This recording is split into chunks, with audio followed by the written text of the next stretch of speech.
You're live. We're live.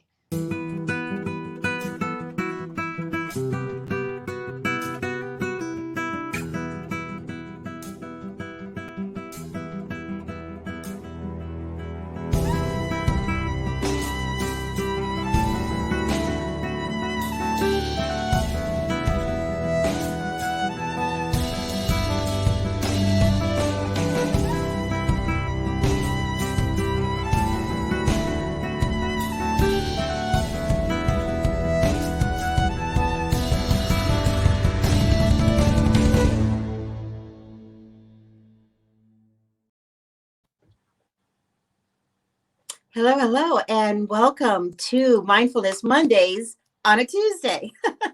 We had some technical difficulties yesterday, but we're all back today.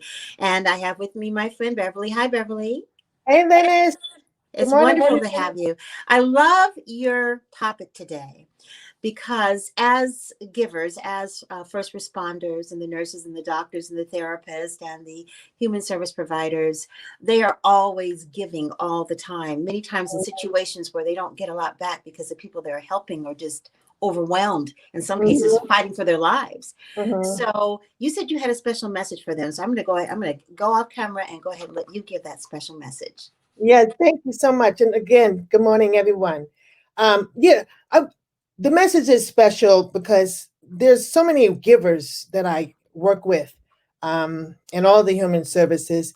And so what I'm giving back, if you will, or paying forward, is to all of them. But I did want to especially emphasize this gift to people who are giving so much under extraordinarily difficult circumstances, and that is this time in the era of COVID-19.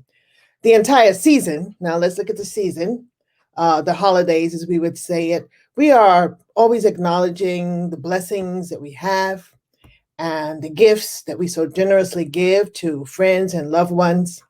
It's somewhat like paying it forward. We're blessed, and so we bless others. And I'm appreciating and acknowledging those gifts. But in addition to those, not just the gifts that we give on the days of Hanukkah and the days of Kwanzaa and those gifts under the Christmas tree, but this gift is intangible. This is a gift of the heart.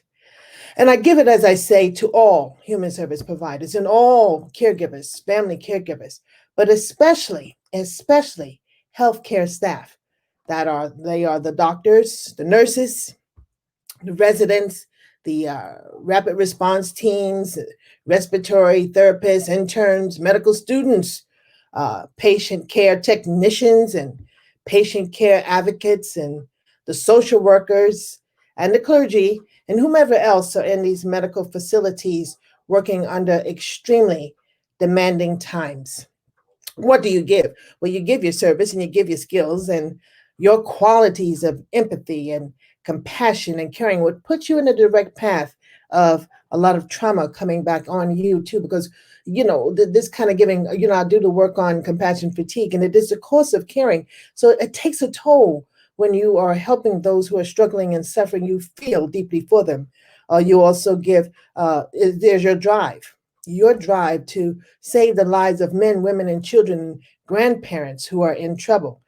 You bring a measure of comfort and you ease much of the fear uh, in them just with your presence, your time, your commitment.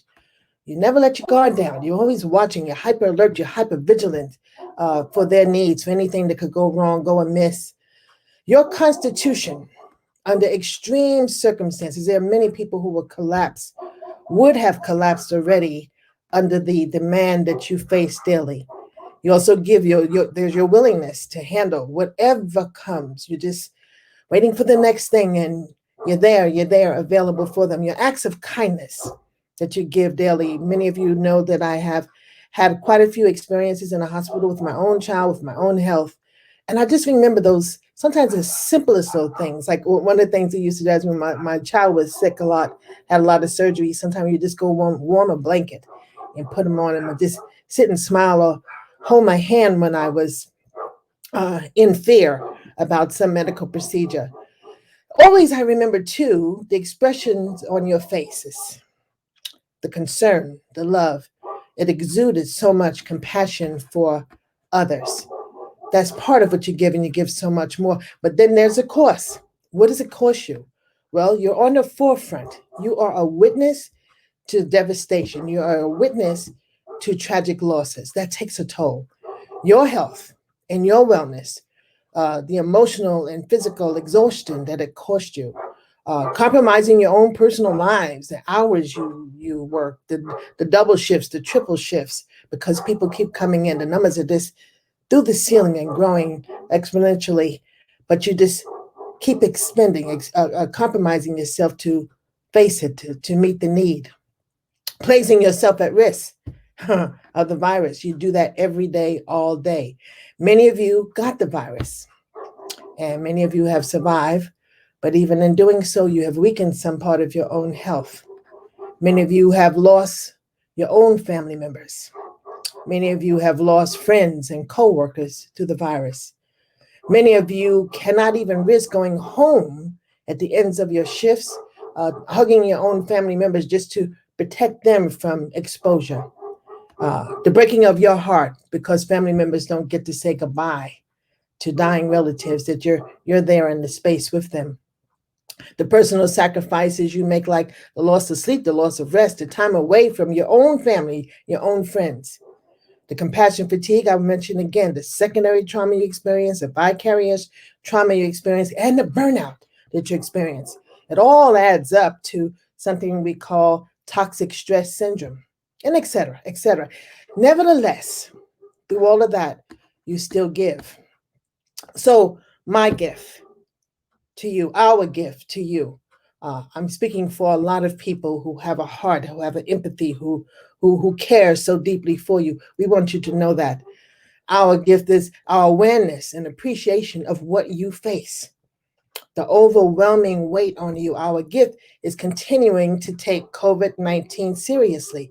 This is no light thing, and for us to dismiss it, it's just not respecting you and caring for you. Our gift is that we value all lives, those you fight to save, and yours, and the lives of your families and friends. We care for that, and we send up good thoughts and wishes for all of that. Please know also that we see you. See you. It is easy to focus on the victims, the people who have lost their families under that. But we see you in the midst of all of that, and I want you to know that. My gift is also doing my part, us doing our part, not to add to the crushing demand by failing to comply with the safety measures to reduce the spread of the virus that lands in your responsibility. So for me to do my part, I hope that's a measure of help to lessen the demand of more people coming in. See, we're not only risk getting sick when we're not being responsible to follow those safety procedures, but we also risk exposing others, which adds to the enormous numbers that you face. Our gift is our deepest respect for your determination to help. Our well wishes and encouragement for you to take every moment that you can to restore your bodies, to restore your mind, to restore your spirit. Our gift is our prayers for your safety and the safety of your family. From my heart to your heart, my gift says that you are surrounded by love. For me and everyone that thinks about you daily, that's our gift to you. Thank you for giving, and please receive the love that we send out to you.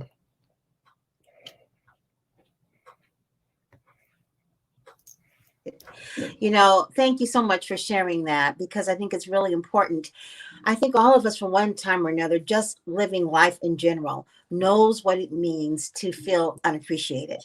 But Mhm. as a caregiver, as someone who helps those who cannot help themselves, you have to push back that need of appreciation, because even if they wanted to show it to you, many of the people that the first responders, caregivers, and the human service providers, many of the people they help aren't able to express We're it. not. Mhm. No. And for those of us who have caregivers in our lives, people who help other people, we want to raise our awareness about that, because just remember how it feels to do something for someone and no appreciation, no recognition, kind of take you for granted. You know how that feels over time. Well, imagine how it must feel. It's really a part of your job not to expect the appreciation, but to Mhm. continue to give and give and give. And even when you're giving, there are still some who don't make it, That's who true. don't survive it, who come out worse than better. Because the hope of all people who are first responders and caregivers and human service providers is that what they're doing will add value over Mhm. time To to that say person's life. back in Yes. your life. Something I hear constantly in my work every week, several times a week, Linus, along with what you're saying, is that those givers, yours, I'm talking again about the medical teams, the caregivers, Mhm. they give to save, to help. And when it doesn't work the way you want, you can't really save lives. You can't, not every life that you would like to do. Um, they get stuck in this place that when their best is not good enough, because we always kind of take that on, that we should have been able to. When your best is not good enough, that's a very, very painful thing. People say it causes more frustration or give them a sense of failure, as if they did fail at something. There's always a if. I could have done more, I could have done this, I could have done that. We beat the givers, helpers beat themselves up. That's why it's so important to appreciate them and let them know the thing that they did give. You were there. I remember saying to somebody who was very, very distraught when somebody died under their responsibility, under their care. And I said, did they see you before they passed? And they said, yeah, they did see me looking at them. I said, well, for that moment, they knew that they were not alone Mhm. and they knew that somebody cared. And I want you to try to appreciate that's what you got to give. That's what you got to give. But help all the caregivers, help all of the providers, the service, all of the medical teams know how much they mean and how much we respect what they're doing and give them Yes. your love. Mhm, Thank you so much for that message, because we certainly, if we can do something to let someone know along the way that they're appreciated mhm, in the careers and that they've chosen in the caregiving that they're doing, that goes such a long ways, because they really don't get that. And I've noticed over the last few months that our country as a whole has really achieved a whole new sense of awareness of the mhm. first responder. Yeah, And of course, the first responder in some cases are the people who are working in the grocery stores. They're not responding to an emergency, but they are they're risking, showing up for us yeah, so that they're we have showing up to food. work every day. That's Yes. right. Because there are I some say people, thank you at the counter a lot when I'm checking out my yes, food. Thank you exactly. for Thank showing up. you. Yes. That's right. That's right. Because for some people, it's more than just the money. Some people are choosing not to for whatever reason, or they can't, but they are making that choice to show up to work and to serve and to take that risk, because they come in into contact with hundreds of people a day, thousands of people a day, especially during the holiday season. So if Mhm. you can extend that kindness and tell someone that you appreciate the work that they are doing when it comes to serving others, that goes such a long way. Beverly, thank you so much for sharing that message. And for those Thank of you, you, Bennett, for making the path for me to do it. oh, absolutely. And for those of you who want to find out more about Beverly and the services she provides, go to wellnessreset.net. That's wellnessreset.net. And Beverly also has a channel on YouTube, the Wellness Reset channel. Just type into your search bar in YouTube, Wellness Reset, and go ahead and like her videos and subscribe so that you don't miss any of her episodes. She's usually on every Monday at 8:30 here in the group. And then we go ahead and 9:30. I'm sorry, 9:30, nine thirty Yes. Pacific Standard Time, 9:30 Pacific Standard Time in the group.